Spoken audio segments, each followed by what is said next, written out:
भावाने भावाशी प्रामाणिक राहा. आज 4 जणांच्या वाटण्या झाल्या तर मल्ल्याला रस्ता नसतो. अरे दिला पाहिजे, तो आपल्या रक्ताचा आहे ना.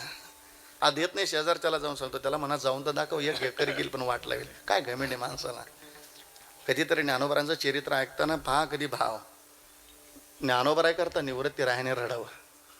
ज्येष्ठाच्या आधी कनिष्ठाची जाणीन केली उपराठी नारायणे. निवृत्ती राहायनं ज्ञानोबराय करता रडावं. काय प्रेम असेल ना, बंधू प्रेम. विचारलं निवृत्ती का रडता हो. म्हणावं निवृत्ती राहायनं मोठ्या भावानं आदर्शानं सांगावं ज्ञानोबरायाबद्दल.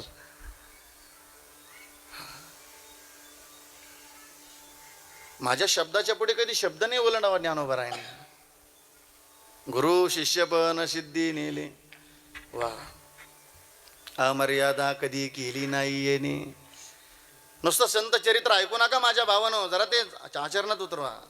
दिला असेल भाऊ ज्ञानोबरायासारखा जपा, भावाने भावाला जपा. ताई ज्ञानोबरायासारखा भाऊ दिला असेल तर या संपत्तीपायी, या जमिनीपायी माहेरातला चांगला भाऊ कधी वाईट करू नका. माया आपलावाला काकाजीला भाऊ नाही, तिला विचारा भावाचं दुःख काय. आता सण आला बघा, जवळ आला आता बहिणीचा सण आला. रक्षाबंधन, रक्षाबंधन दिपावळीचा सण आला का बहिणीला भाऊ आठवतो. का ग मी एवढं का तळमळीनं सांगतो, जिला भाऊ नाही तिला विचारा भावाचं दुःख काय असतं. आहे रक्षाबंधनाचा दिवस उजाडला, सगळे भाऊ आलेत, बहिणीला घेऊन गेले. तिला वाटलं नाही मला सक्का भाऊ, मावस भाऊ, चुलत भाऊ येईल मला घेण्याकरता. डोक्यावर पदर घेतला आणि भावाची वाट पाहते. दुपारचे 2 वाजून गेले, आलं नाही तिच्या कोणी. दारामध्ये हातातली पिशवी उंबरट्यावर ठेवली, डोळ्यातून अश्रू आले. सांगितलं पांडुरंगा दिला असता ज्ञानोबरायासारखा एखादा भाऊ तर काय बिघडलं असतं गड्या. दिला असेल ज्ञानोबरायासारखा भाऊ तर खूप जप. इथं नाती जपण्याकरता आलो. आयुष्य जर थोडं असेल ना तर फार चांगल्या भूमिकेत आयुष्य घालवा. दिली असेल मुक्ताबाई सारखी बहीण आपल्याला. मी एवढं तळमळीनं का सांगतो ताई, एक बहीण सुद्धा भावाला घडू शकते. मी उदाहरण सांगेल मी तुम्हाला. ज्ञानोबराय मधुकरी मागण्याकरता गेले. मधुकरीत पीठ दिलं पण एका घरानं मातीत घालून दिलं पोराने. ज्ञानोबरायला जरा क्रोध आला, राग आला. तुम्ही म्हणशाल ज्ञानोबरायला क्रोध येत होता का. मुक्ताबाईची शब्द किती गोडे पा. ज्ञानोबराय जप पावलाने शब्द भेटामध्ये आले. कोटियाचा दरवाजा लावून घेतला. मुक्ताबाईला वाटलं माझ्या दादानं मला काहीतरी खाण्याकरता आणलं असेल. पोट कोणाचं असो, भूक लई वाईट असते माणसाची. भूक लई वाईट असते माणसाची. किती झाला संन्यासी तरी माध्यानाशी तोंडवाशी. भूक लई वाईट असते. मुक्ताबाई वाटलं आणलं असेल माझ्या दादानं काही. मुक्ताबाई अशा खिडकीतून डोकावल्या, ज्ञानदादा, ए ज्ञानदादा. ज्ञानोबराय एकही शब्द बोलायला तयार नाही. कळालं मुक्ताबाईला माझ्या ज्ञानदादाला कोणीतरी बोलला असेल, राग आला असेल म्हणून बोलत नाही. ए ज्ञानदादा.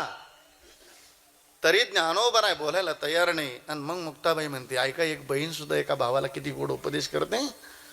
का एका बहिणीच्या नात्यातून एक भाऊ सुद्धा किती घडू शकतो. मुक्ताबाईनं म्हणावं ज्ञानदादा तुम्ही योगी आहात. ज्ञानदादा योग्याच्या जीवनामध्ये राग येणं, क्रोध येणं हे भरण हवंय. का हो, या जगाने आपल्याला किती त्रास दिला ना ज्ञानदादा, तो आपल्याला सहन करावा लागेल. योगी पावन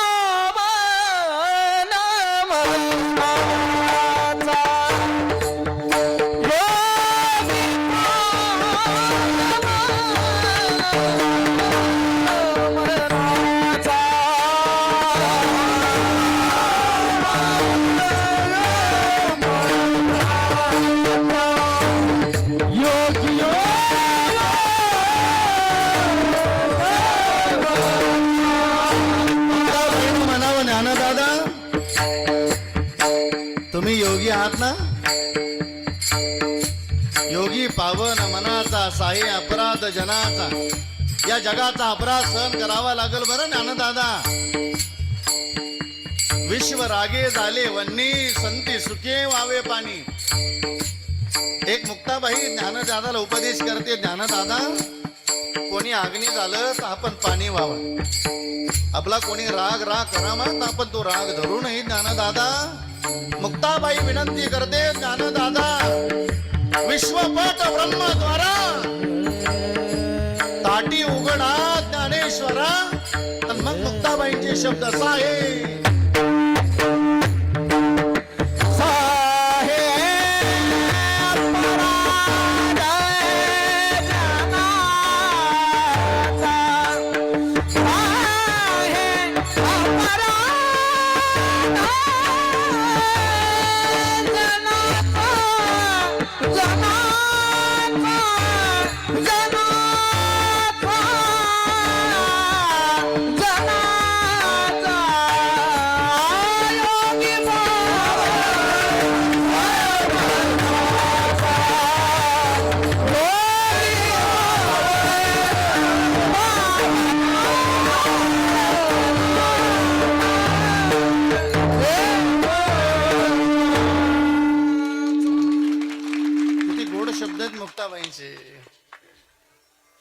अहो नुसती प्रमाण ऐकली हे हृदय भरून येतं.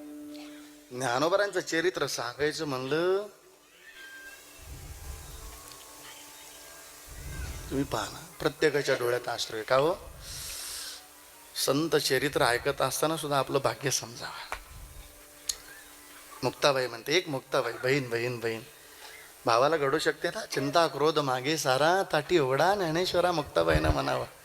एक बहीण भावाला घडू शकते, चुकला भाऊ तर घडू शकते ना. दिले असेल मुक्ताबाई सारखी बहीण. भले आपली बहीण गरीबी असू द्या, रोज लोकांच्या कामाला जातील बिचारी, अन्नमान धन येतो प्रारब्धाधीन. गरीब बहीण आहे ती, पण भाऊ आजारी पडला तर ती हलक्या हाताने जात नाही, 50 रुपयाचा खाऊ तरी घेते ना.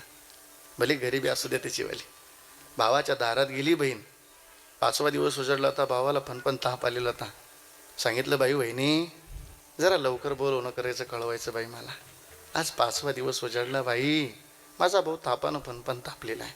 काय बघता बाई, आरतीचं थाट बनवा. काढते दिष्ट मी माझ्या भावाची, आणि पांडुरंगाला साकडं घालते ती बहीण. गरीब बहीण भावाकरता म्हणते, पांडुरंगा पिढा पिढा जाऊ दे, आणि माझ्या दादाला पडीचं राज्य होते म्हणते. आयुष्य जर थोडं असेल तर फार प्रेम करून घ्या बरं दादा. जो भेटेल त्याला चांगलं म्हणणं, चांगल्या म्हणण्याच्या भूमिकेत आयुष्य घालवा. वा, जिथं जगाच्या मालकाला विश्रांती मिळते, नामा म्हणे देवा चला तया ठाया, आणि विश्रांती घ्यावया कल्पावरी. जिथं जगाच्या मालकाला विश्रांती मिळते ते स्थान आहे अलंकापूर. दिवसभर शेतीची काळी आईची सेवा करून टाळ घेऊन प्रमाण म्हणायचं एवढं सोपं आहे का हो? एवढा भाव. बरं, समयाला प्रमाण. धन्य महाराज अलंकापूर वासी, साष्टांग दयासी नमन माझे. वाह, चला, धन्य महाराज अलंकापुरवासी. साक्षात ज्ञानोबरांचं दर्शनच करायचं. थोडा वेळ राहिला, 20 मिनिटं राहिलेत माझ्याकडं. अभंगाचं एकच प्रमाण सांगणार आहे मी तुम्हाला, पण पहिलं चरण काढण्याकरता जरा लक्षपूर्वक कीर्तन आहे का. नाथ महाराज म्हणतात, मला स्वप्न पडलं. काय स्वप्न आहे नाथ महाराजांचं? श्री ज्ञानदेव येवणी स्वप्नात. नाथ महाराज म्हणतात, ज्ञानोबराय माझ्या स्वप्नात आले. सांगितली मात मज लागी. मात म्हणजे गोष्ट. काय काय काय काय काय मात म्हणजे गोष्ट. काय गोष्ट सांगितली? ओ नाथ महाराज, अजान वृक्षाची मुळी कंठास लागली, येवणी